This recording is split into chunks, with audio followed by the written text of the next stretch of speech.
dengan Ya. menghadirkan 2 saksi ya Bang. Oke, bismillahirrahmanirrahim. Assalamualaikum warahmatullahi wabarakatuh. Selamat siang teman-teman media, terima kasih ya sudah mengawal kasus ini mulai dari sidang awal sampai hari ini adalah puncak dari permohonan PK yang diajukan oleh Nikita Mirzani melalui kami tim penasihat hukum.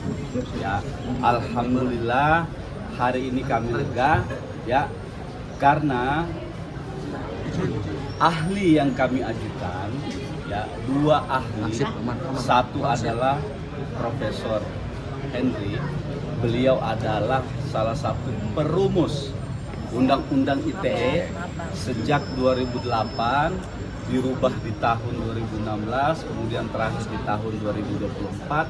Beliau adalah ketua tim perumus dari Undang-Undang ITE itu sendiri, sehingga beliau memahami betul esensi dari makna pasal 27B yang 27B ayat 2 yang didakwakan terhadap Nikita Mirzani ya.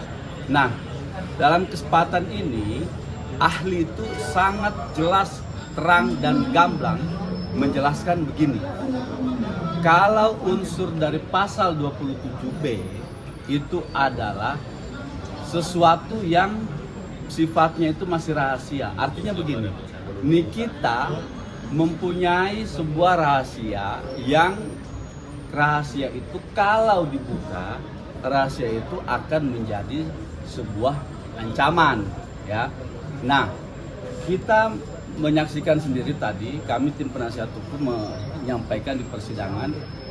Teman-teman media mungkin tadi bisa lihat, kami menyampaikan beberapa slide.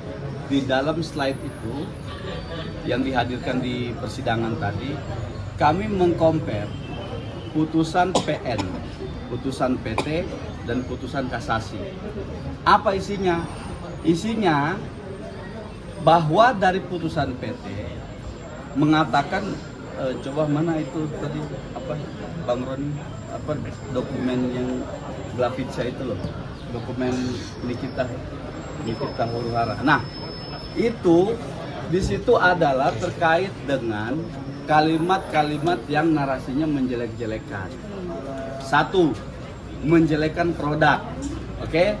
Nah, yang kedua, dipertimbangkan oleh hakim baik PT, PN, PT, kasasi, itu narasinya adalah menjelek-jelekan fisik dengan kalimat-kalimat tadi, dokter abal-abal, peruntusan dan lain sebagainya. Nah, menurut ahli, kalau demikian faktanya, maka tidak boleh dipaksakan pasal 27B ayat 2 ini terhadap Nikita. Kalau Nikita mau dihukum, harusnya pakai pasal itu tadi, penghinaan ringan. Penghinaan ringan itu pasal berapa tadi tuh? Nah, ancaman pidananya cuma berapa? 6 bulan gitu. Nah, ini ada apa gitu loh. Kasus ini ada apa? Dipaksakan pasal 27B ayat 2 dengan fakta bahwa menghina produk. Itu pertama. Yang kedua, menghina fisik. Narasi fisik nih ya. Di pertimbangan hukum dari putusan tingkat pertama, tingkat PN, tingkat kasasi. Semuanya bicara begitu. Nah, maka kenapa ahli mengatakan ini hilaf hakimnya?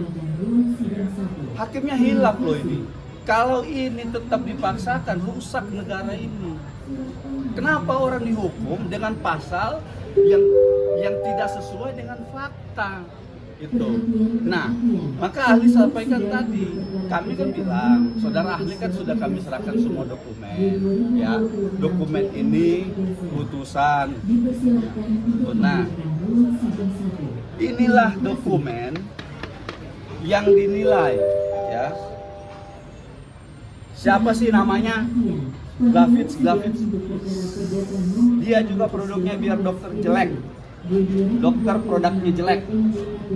Ahli mengatakan kalau kepada produk tidak boleh dikenakan sanksi pidana orang karena produk itu bukan subjek hukum. Gitu loh. Nah, ini dipaksa nih kita dihukum karena kalimat ini. Dan video ini pertimbangan hukum putusan pengadilan negeri, pengadilan tinggi dan kasasi, semuanya itu berkaitan dengan ada potongan video live dari akun @Niki Huruhara. Potongan video live, ahli bilang, "Loh, terus videonya mana? Yang utuh videonya itu mana, diperlihatkan nggak waktu di persidangan?" Nggak ada, nggak diperlihatkan. Lah berarti kita dihukum tanpa alat bukti dong. Itu loh. Ini kita dihukum tanpa alat bukti. Kalaupun ada, perolehannya bagaimana? Tadi ditanyakan sama rekan kami, Bang Andi. Perolehan alat buktinya ini apa? Yang hadir di persidangan, teman-teman media semua tahu. Ini loh, screenshot, dan itu pun apa? Sudah tidak natural karena sudah diedit. Gitu. Kalau mau bicara yang aslinya, berdasarkan hasil itu, kalimatnya begini, nggak begini. Ini. Kan bang. Tahan bang, bisa dibacain nggak sih bang dari yang palsu sama yang Nggak, iya. yang Bukan palsu, yang kalimat sudah yang sebenarnya. Yang sebenarnya itu Panjang apa? ini kalimat sebenarnya, ini panjang. Intinya kalimat ini tidak utuh seperti yang diambil dari handphonenya Nikita. Intinya begitu. Ini yang diambil dari handphonenya Nikita, isinya begini, utuh, banyak. Kasih bang. Ini aja bang. Ini yang diambil dari handphonenya Nikita ini, ya. Boleh lihat bang? Yang Boleh, kami Bang. tandain stabilo nih. Ini adalah yang utuh ya, Ya, yang utuh. Kan bang. tahan bang. Nah, ini yang tidak utuh. Karena apa? Sudah diedit. Dan ini tidak bisa dipakai jadi alat bukti oleh ahli ITE tadi bilang gitu. Harus mana, kalau begitu mana akun Niki Huruharanya? Disita nggak dalam persidangan ini? Nggak disita, Prof. Nggak ada disita. Lah iya, berarti dia dihukum tanpa alat bukti digital. Gitu loh. Mana? Masa negara menghukum orang tanpa alat bukti? Ini yang kami bilang dari kemarin, putusan ini benar-benar hilaf, harus dibatalkan. Itu yang pertama soal soal ITE. Soal yang kedua TPPU. Kami menghadirkan ahli juga. Hakim dalam pertimbangan PT, karena yang menaikkan TPPU-nya adalah PT, maka kita konsen di PT sama kasasi. Oke? PT bilang, hakim, bahwa Nikita Mirzani karena menyuruh Reza Gladys mentransfer uang ke PT Bumi Paramahuli Sesa, maka itu dianggap sebagai upaya menyamarkan atau menyembunyikan uang. Ahli bilang, bukan kami loh ya yang bilang, ahli bilang karakter dari tindak pidana pencucian uang itu tidak seperti itu. Dia transaksinya berbelit-belit.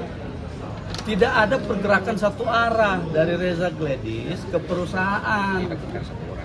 Nah, kalaupun tadi ahli bilang, kalau menurut ahli, kalau uang 2 miliar yang ditransfer ke perusahaan itu adalah bagian dari tindak pidana pencucian uang, maka Reza Gladys harus dikenakan dulu karena itu sumbernya dari dia. Gitu loh. Bukan dari Nikita, bukan dari Mail. Uang yang ditransfer itu kalau dikatakan sebagai hasil dari tindak pidana pencucian uang, maka yang mentransfer terlebih dahulu harus dikenakan pasal TPPU. Karena dia sebagai pelaku aktif, dia yang menyamarkan, dia yang menyembunyikan, dia yang mentransfer. Itu. Nikita orang yang menerima hasil. Tadi disampaikan sama ahli juga, dalam kasus TPPU ada 2. Kasus TPPU pasif dan TPPU aktif.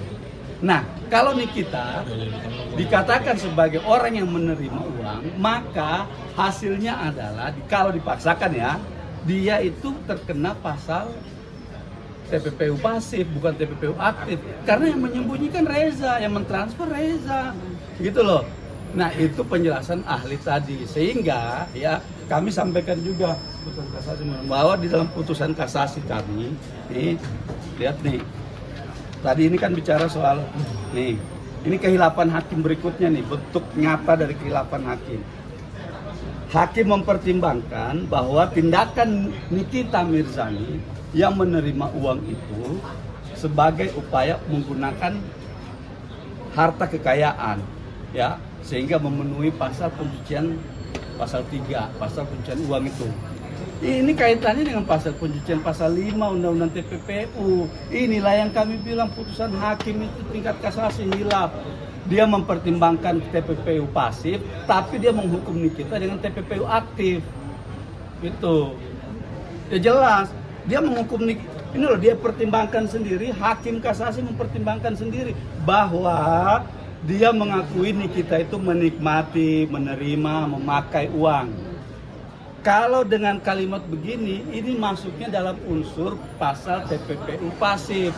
Kenapa Nikita dihukum menjadi pasal TPPU aktif dalam pasal 3 itu? Inilah salah bentuk kehilafan nyatanya. Ini yang kami uji di pengadilan, ini yang berkali-kali kami bilang bahwa putusan hakim itu adalah putusan yang mengandung kekeliruan, kehilafan, kesalahan yang jelas dan nyata, terlihat pampang. Terpampang nyata di depan kita semua. Begitu, nanti ada tambahan dari Bang Andi. Ya silakan. Baik, ada tambahan sedikit ya. Apa yang disampaikan tadi rekan saya Pak Usman itu dari segi hukum materi, ya hukum materinya. Ya, hukum materi itu bagaimana menerapkan pasal, bagaimana unsur pasal itu terpenuhi. Nah, kalau kita berdasarkan tadi ya, kita keterangan ahli, kedua ahli itu bahwa ada benar-benar keliru, hilaf menerapkan pasal. Seharusnya bukan pasal 27B ayat 2. Ya kan? Kemudian ada beberapa unsur pasal yang tidak terpenuhi. Nah, kalau kita mengacu kepada hukum formilnya bahwa apabila penerapan pasal itu salah, maka tentu unsur pidana itu, unsur pasal itu tidak ada yang terpenuhi. Kalau kita mengacu ke asas legalitas, disebutkan bahwa apabila salah satu unsur pasal ya tidak terpenuhi satu atau lebih, maka perbuatan itu bukanlah perbuatan pidana. Oleh karena itu tadi saya tanyakan sama ahli, kalau itu bukan perbuatan pidana, akibat hukumnya apa? Makanya harus diputus bebas. Ya, seperti itu ya. Mungkin itu tambah dari